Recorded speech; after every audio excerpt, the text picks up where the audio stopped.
31 वर्ष डांबरीवर गेले. 31. खाणं डांबरीवर, राहणं डांबरीवर, झोपणं डांबरीवर, एका दिवशी जाणं डांबरीवर, आयुष्य गेलं डांबरीवर. मग मी तुम्हाला कधी प्रश्न विचारतो सगळ्यांना, तुम्ही कमवलेल्या इस्टेटचा उपभोग कधी घ्याला?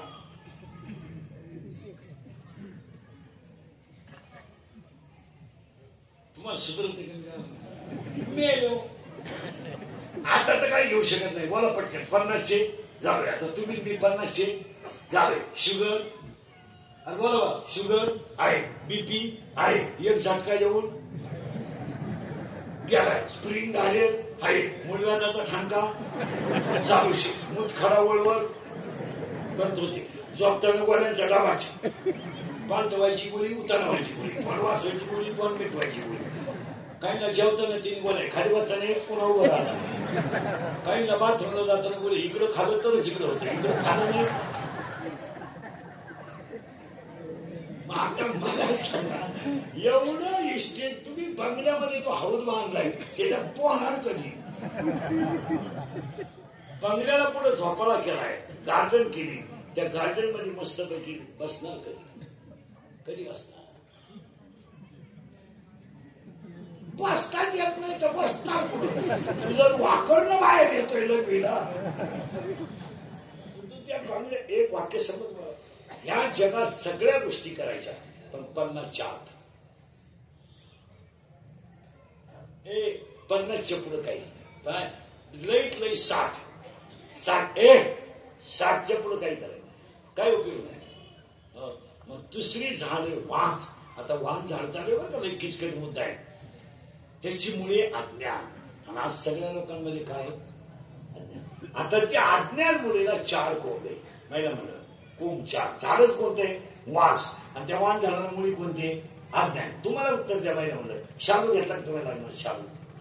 शालू केवढा जर घेतला? 20,000चा. लबाड बोलून गोरुशी पुढे बसली तू, निसली किती याला?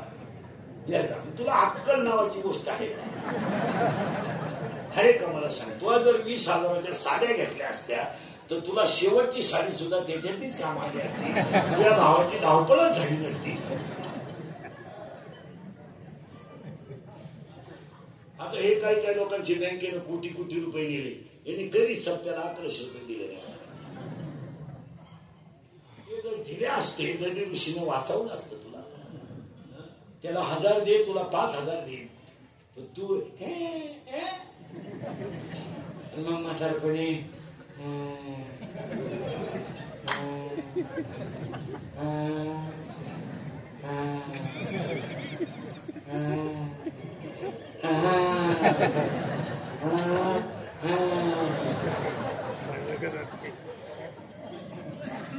जब हे सकळ सुद्धा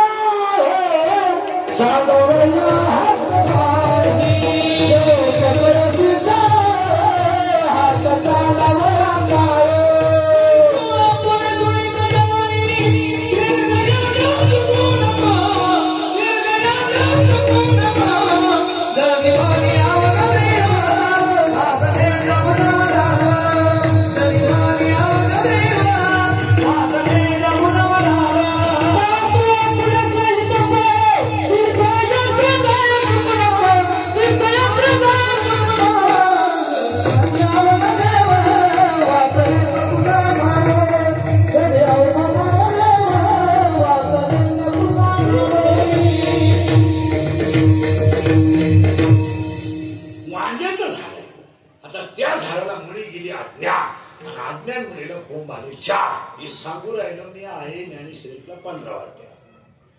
विदुराच्या नीतीतलं 7वां अध्याय सांगितलं मी तुम्हाला मगाशी. विदुर नीती आखी सांगितली 7व्या अध्याय. आता अशी ओवी सांगू राहिलो मी तुम्हाला, या फळना चुंबिता 15व्या अध्यायातल्या ओवीला. झाड वांझे, मुली अज्ञाने, आणि अज्ञान मुलीला 4 कोंबे. मी, तू, तुझं, माझं. आणि ह्या 4 शब्दानं जीवन संपलं. वकील, न्यायालय, भांडणं, आंदोलन, सभा, मोर्चे, पक्षफुटी, इकडून तिकडं तिकडून इकडं, सगळ्याचे उत्तरात 4 शब्द आहे. मी, तू, तुझं. बस. कुणी पुढे जायला तयार नाही. काही लोक म्हणतात आम्ही त्यांच्यात गेलो, त्याच्याकडे ते हितासाठी गेलो. हिताचा संबंध इथं येतच नाही. आम्ही त्यांच्यात जाणार आहे, त्याच्याशी माझ्या नाही. इथं 4 शब्द आहेत. तुम्ही कोणती सभा ऐका, 2च शब्दावर सभा असते नेहमी. त्यांनी तसं केलं, आम्ही असं करणार नाही. त्यांना तसं जमलं नाही, आम्ही होऊ देणार नाही. मी आणि तू या शब्दावर 3 कोटीच्या सभा होतात.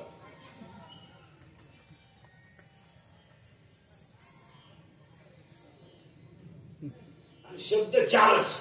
मी, तू, तुझं, 4 शब्दावर 3 कोटीच्या सभा होतात. 3 कोटीच्या. बस कीर्तनकारांना 5,000 जास्त मागितले तर माणूस त्या बाजार मांडलाय आम्या. पण तुम्हाला कोणत्या सभेत असा पुढारी म्हणला का दारू पासून दूर राहा, जुगारी पासून दूर राहा म्हटलं नाही. तरी तुम्ही ऐकता. याचं कारण आहे ती अज्ञानाच्या मुळे आहेत. किती? 4. मी, तू, तुझं. आता हे खाली गेलं बरं का जमिनीत. मुळाला कोण फुटले? 4. आता लागला कारण ते 4 मुळं आत गेल्यामुळं जमीन लेवल झाली आणि वर अहंकार नावाचं खोड आलं. खोड वर आलं जमिनीच्या आणि त्या खोडाचं नाव काय? अहंकार. आणि आज सगळ्या लोकांना काय झालं? अहंकार. मी नसलो तर कोण वाचवी, मी नसलो तर कोण चाल म्हणेल, मी महाराज आहे. तुझ्या इतका नालायक माणूस दुसरा येतो. तुला कोण सांगितलं तू महाराज आहे? अरे तू पांडुरंगाचा निरोप पोचवणारा घडी आहे. तू फक्त भेटाबांध, तू फक्त भेटाबांध, कमरबांध. दरी ऋषी पुढे कीर्तन आहे, ऋषी बुद्धी देतील तसं कीर्तन. तुझ्या काय हातात आहे? आणि आज नेमके एज्युकेटेड लोक नीट ऐका. महिलांच्या बाबतीमध्ये असे प्रॉब्लेम झाले. त्यांना सुप्त अहंकार झाला. सुप्त कळत नाही पण झाला. मीच स्वयंपाक करावा, मीच भाकरी कराव्या, मीच भारी स्वयंपाक करावा, मीच धुणं धावं, मीच सासरा सांभाळावा, मीच सासू सांभाळावी. या किरकोळ अहंकारापायी तुम्ही या माणसांना कधीच किंमत दिली नाही महाराज. कधीच नाही. तुम्ही नवऱ्याला कधीच चांगलं म्हणलं नाहीत. यातले निम्मे लोक कीर्तन संपल्यावर घरी जायच्या मूडमध्ये नाहीत. निम्मे इतके वैतागलेत लोक. फक्त मी फुटक्या तोंडात असल्यामुळे बोलतो आणि तुम्ही आतले गाठीचे असल्यामुळे झाकून ठेवता म्हणून लोक पिऊन जातात. महिला मंडळ मुलगा मला आहे, मुलगा तुम्हाला आहे. कळून आला नाही तुम्हाला अहंकार. तुमच्या भावासारखा आहे मी. भाऊ बहिणीला बोलू शकतो. तुमच्या ध्यानात नाही आलं. तुम्ही नवऱ्याच्या पाया पडा या मताचा मी नाही आहे. नाहीये. तुम्हाला स्वाभिमान आहे, पडू नका. पण निदान पोरांना बापाची भीती तर दाखवा. भीती दाखवा ना. तुम्ही डायरेक्ट ह्या माणसांची किंमत घरात कमी करून टाकली. डायरेक्ट बोला तुमचं काय मत आहे. तुमचं स्पष्ट म्हणणं आहे, यांना काही कळत नाही. तुमचं स्पष्ट म्हणणं आहे मी म्हणून राहिले आणि सुस्त म्हणणं आहे मीच करते. यांची टाप नाही करायची. तुम्ही उलटे पोरला म्हणतात त्याचं ऐकू नको. खरंय का खोटं बोला. मुलगी शाळेतून उशिरा आली तर तिला फटकून सांगा. त्या बापाला कळलं तर कानपाट फोडून वेळेत आहे. पोरगा सहलीला जायला निघला, आईला विचारणार मम्मी सहलीला जायचं थांब. त्यांना विचारले मूर्खासारखा निर्णय घेऊ नको. ते म्हणले तर जाय. आणि नवरा बाहेर गेल्यावर परत सांगितलं पाहिजे. पोरगा बाहेर गेलो पाठवू नका त्याला, त्याचे मित्र नालायक आहे. उद्या जर पोरगा प्याला तर जिंदगी आपली संपेल. हे तुमचं काम आहे. तुम्ही पोरला म्हणतास ऐकू नको त्याचं हे 300 रुपये घे. त्याला जीवनात आनंद युक्त आला नाही. याला खरं आहे का खोटे बोला पहा काय माहिती. मग पोरगा दारू प्याला तरी तुम्हाला काही नाही. पोरगी प्रेमात पडली तरी तुम्हाला काही नाही. तुम्ही पोरांचा मोरांच्या पोरींची बाजू घेऊन वाटोळा करून टाकलं घराचं. तुमचं काय मत आहे? तुम्ही कायम ह्या माणसाला कमी लेखत गेले महाराज. कायम कायदा तुमच्या बाजूने गेला, सरकार तुमच्या बाजूने गेलं, न्याय तुमच्या बाजूने गेला आणि तुम्ही वरून आम्हाला असं लावून द्यायचा. काही झालं का? मला राहायचं नाही, मला राहायचं नाही. काही झालं माझे दिवस मी कटाळले, माझी कॅपॅसिटी संपली, मला मोकळं करा आणि पोरं तुम्हाला घ्या. आता पोरं घेऊन आम्ही काय डोंबराचा खेळ करू का? काय करू का? काय करायचं? हा विनोद समजू नका. हा शब्द किरकोळ अहंकार नाहीये, कुटुंब संपवणारा अहंकार आहे. माझ्या तोंडातला शब्द तरी सुप्त अहंकार आहे. आणि हा अहंकार प्रत्येक घरात घुसलाय का नाही सांगा मला. काहीच बोलत ते काहीच म्हणणार नाही, आज तरी म्हणणार नाही तुम्ही घरी गेलो. तुम्ही घाबरू नका. तुमची फार चेहरेच पडले म्हणजे तुम्हाला असं वाटतं आज घरात घेतीच का नाही. ती काळजी नको तुम्ही, आज तुम्हाला ती जेवायला देणार. पण मुलांनी करी समजू नका तुम्ही हा विनोद. त्याचा परिणाम आहे काय एका मिनिटात बापानं खांदा दिला पोराला हे दिवस सांगले आज. अरे आयुष्यामध्ये खडकाला बाजार फोडला पण बाप कधी रडला नाही रडला. वाईला निघला तर एक पोता भाजरीने एक म्हातारा बैल आला त्याला, तर त्या माणसानं शेजारच्याची सावड करून काळी आईची सेवा केली. हो, आणि त्याने संसार उभा केला. पाप केला का त्याला, पाप. आणि आयुष्यात कधी तो रडला नाही, फाटक्या कपड्यावर राहिला. पण पोरगी पडून गेल्यावर रडला रे तो, रडला तो. खडक फोडला, विहीर खोदली, पाईपलाईन केली, शेळ्या बकरं विकले, संसार उभा केला. वायला निघालं घर नव्हतं, पाष्टाच्या घरात 5 वर्ष काढले. पुढे कावलाचं घर बांधलं, बैला विकली, संसार उभा केला, मुलीचं शिक्षण केलं. पोरगी पडून गेल्यावर दंडाचा रडला. आणि रडणारा बाप पोलिसाला सांगतो माझी मुलगी सापडून द्या, माझी मुलगी सापडून द्या. पोलीस म्हणतो तुमच्या डोळ्यातलं पाणी पुसा. पोलिसाला मुलगी सापडली तर मुलीला बाप म्हणतो माझ्या इस्टेटीचं वाटोळ करेल, फक्त मला समाजात वर मान करून जगू दे. तुझ्या पोराचा नाद सोड. पोरगी पोलिसाला डायरेक्ट पोलिसाला म्हटली माझा बाप माझा दुश्मन आहे. संपला तो बाप त्या दिवशी, संपला तो. आणि याला सगळ्याला जबाबदार तुम्ही आहेत, सगळ्याला. खरंय का खोटं आहे मला माहित नाही. तुम्हाला तुमची पोरगी प्रेमात पडली माहित नाही. पोरगी पळून कधी जाणार आहे हे सुद्धा तुला माहिती आहे.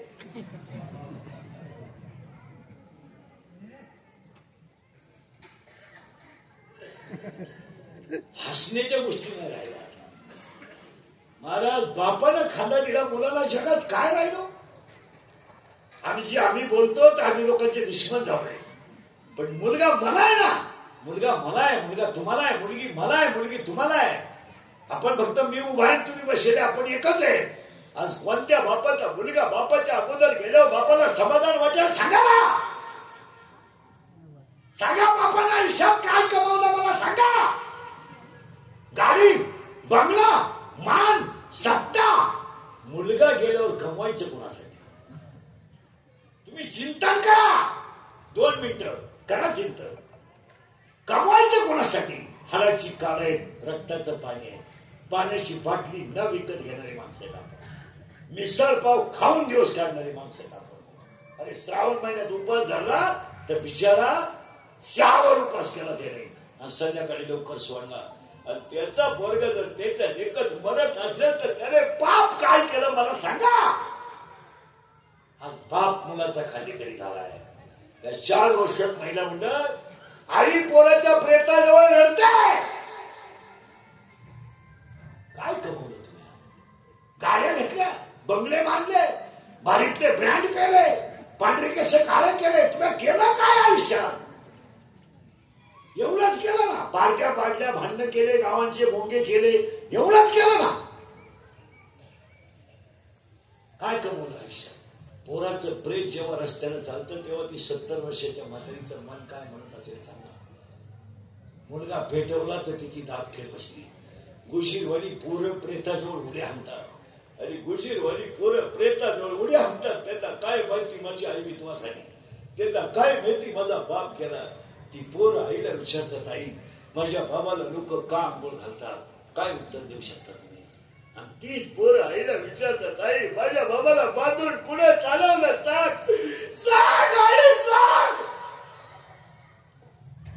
आणि तेच पोरं प्रेत पेटवल्यावर आईला विचारतात आई पेटवला माझा बाप, आई पेटला माझा बाप, सांग बाई माझा बाप पेटला. पोरं बाप म्हणतो, तिची आई म्हणते तुझा बाबा मेला नाहीये, तुझा बाबा देवा घरी गेलाय. ते पोरग पाठ करून सगळ्यांना सांगतो माझा बाबा देवा घरी गेलाय, देवा घरी गेलाय. शाळेतली पोरं त्याला म्हणतात तू खेळत का नाही. माझा बाबा देवा घरी गेलाय, माझ्या घरात स्वयंपाक झाला नाही. शाळेतली पोरं म्हणतात तुझा बाबा देवा घरी नाही गेला, मेलाय तुझा बाबा, तुला परत बाबा मिळणार नाही. हे पोरग घरी येतं आईचा पदर धरून सांगतं, मेलाय माझा बाप, मेलाय. धाडकन आईला चक्कर येते. या 3 वर्षात तिसरीची पोरं बापाच्या दहाव्याला आहेत. या 3 वर्षात स्तनातली दूध पिणारी पोरं बापाच्या दहाव्याला आहेत. आणि या 3 वर्षात पोटातली पोरं बापाच्या दहाव्याला आहेत. याने याला 3च कारण आहे, दारू, जुगार आणि मोबाईलचा गैरवापर आणि आईचे लाड. याच्यावर तुमचं मत काय? कोणासाठी कसायाला गाय देणं आणि दारुड्याला मुलगी देणं सारखी गोष्ट आहे. महाराज हे वाक्य सांगू, जसे मित्र चांगले त्याचा संसार चांगला. आयुष्यात कोणीच नसावा पण मित्र चांगला असावा बस. मित्र जर चांगला, मी आयुष्यभर फिरतो, मला मित्र नाही, मला एकही मित्र नाही. भेटत तो मित्र. आपल्याला जीवलग मित्र असा जवळचा नाही. आता इथं आलो ना, एवढेच मित्र 1 2 4 यायची परत पुढच्या सप्त्यात का झाली का पुन्हा मित्र. दुसऱ्या दिवशी दुसऱ्या गावाला दुसरेच मित्र. मित्र ज्याचे चांगले त्याचा संसार चांगला आहे. आणि नवरा दारू पिऊन बायकोला मारतो हे कुणाला जरी माहित नसलं तरी मित्राला माहित असतं. खरंय का खोटंय बाबा? महिला म्हणलं खरंय का खोटंय? नवरा बायकोचं भांडण कुणाला माहित नसू द्या पण मित्राला, त्या मित्रानं त्याला बोलून घेतलं पाहिजे, इकडे दोघंच आपण मारतो तू बायकोला, हे चांगलं नाही. ऐक, तिचं शरीर थकलंय, ती काचाला गेली. उद्या जर तुझ्या कुणी एखादा फटका तिला बसला, तू पाहुणे बोलव, तिला नेऊन घाल, घटस्फोट घे, किंवा तुमचं जमत नाही म्हणून तू मोकळा हो. पण तुझ्याकडून जर तिला फटका बसला, लोकांचं लेकरू जर मेलं तर तू नाही, तुझी खानदान संपल याचा विचार कर. हा सगळा मित्राला दिला पाहिजे. मित्राचं काम आहे, मारू नको. एक तर ती पोरगी वाळून गेली आणि तुझ्याकडून जर फटका बसला, ती जर मेलीच तर तुला सगळे माफ करतील पण तिचा बाप माफ करणार नाही. तुला आयुष्यातून उठील आणि तू आत एकटा जाणार नाही, तुझी खानदान जाईल. हे माझं ऐक, नेऊन घाल, नाही तर बैठक घे, पण लोकांच्या लेकराच्या जीवावर उठू नको. असा जो सांगल त्याचा संसार टिकल. मित्र जितके नालायके होऊन जाऊ दे, दुसरी करू. असे भांडणारे 3 जण इथं बसेल, पुढं बायकांना तोटा गेला, त्याच्यामुळे संसाराचं वाटलं झालं. तुमचं काय काही बोला बघितलं जाईल, तुम्ही तुम्हाला शिकवा. मित्र दारू पितोय, त्यानं मित्राला सांगितलं म्हणजे इकडे माझा आजा भिकारी झाला, माझा बाप दारू पायी गेला, माझ्या आईने डोक्यावरचा पदर त्यांनी सरकू दिला नाही, पण माझा बाप गेल्यावर माझ्या आईला दुसऱ्याच्या शेतात कामाला जायची वेळ आली. माझी आई गंडीनं कामाला जात नाही तर मागच्या दारानं कामाला जाते, लोणचं भाकर खाते, त्याला दारू जबाबदार आहे. माझी एकुलती एक मुलगी आहे, 9वीला आहे ती. 50 रुपयाच्या प्रयोगवहीसाठी ती वर्गात उभी राहते आणि 40 पोरं तिला वर्गात हसतात आणि हसणारे पोरं हसतात आणि माझी पोरगी घरी येते आणि आईचा पदर धरते आणि आईला सांगते, आई मला शिकायचं नाही शिकायचं का? माझी 50 रुपयाची वही राहिली. आई म्हणते माझे रोजाचे पैसे मिळाले. पोरगी म्हणते मला पैसे मिळाल्याचं घेणं नाही, पण मी तुला मार्ग पाडून टाकेन, पण ज्यांना अक्कल नाही ते मला हसतात. मी माझ्या बापाच्या दारू शिकेन, तू दारू सोड नाही तर माझी दोस्ती सोड, असं मित्रानं सांगितलं पाहिजे. बस ही तुझी माझी शेवटची भेट. ज्याचा मित्र चांगला आहे त्याचा संसार चांगला आहे. आणि हे मी बोलत नाही, स्वतः सुदामे बोलतोय. आणि सुदामे त्याच्या चरित्रामध्ये असं बोलतो का आम्ही 2 जण सख्खे एका गुरुची मुलं आहे, मी आणि गोपाळ कृष्ण. माझ्यावर भीक मागायची वेळ यावी आणि माझा मित्र राजा व्हावा. माझ्या बायकोला बोये बांधायला फडकं नसावं आणि माझ्या मित्राच्या बायका राण्या असाव्या, असं का चालतं? अरे माझ्या मित्राच्या बायका महालात असतात, माझी बायको झोपडीत राहते आणि माझा मित्र महालात बसून न्याय निवाडा करतो आणि मी हातात चिपड्या घेऊन भजन का करतो, असं का घडतं? असा सुधारण्याचा प्रश्न. मग सुधारण्या स्वतःच्या मनाने उत्तर देतो, माझं विधिलिखित जर चांगलं असेल तर माझा काळ बदलेल आणि बदललेल्या काळात माझा गोपाळ कृष्ण माझ्या कामा येईल तर नगरी सोन्याची मिळाली. मित्र चांगला करा, भोग भोगा, पण मित्र जर चांगला असेल तर इतिहासात दोघांचं नाव झालं. आजही मित्र म्हणलं का 2च नावं पुढे येतात, सुधारणा आणि विचार करा. शेजारी चांगला पाहिजे, मित्र चांगला पाहिजे. एक वेळेस मित्र नसला ना काय फरक पडत नाही. असला तर तो मित्र म्हणणं पाहिजे 5 वाजता हे चाल आज कुठे तो स्पीकरचा आवाज येतो कीर्तन आहे हरिपाठ आहे. हरिपाठाला कीर्तनाला नेणारा मित्र जर असेल तर संसार चांगलाच होणार. आजच कांदे इकले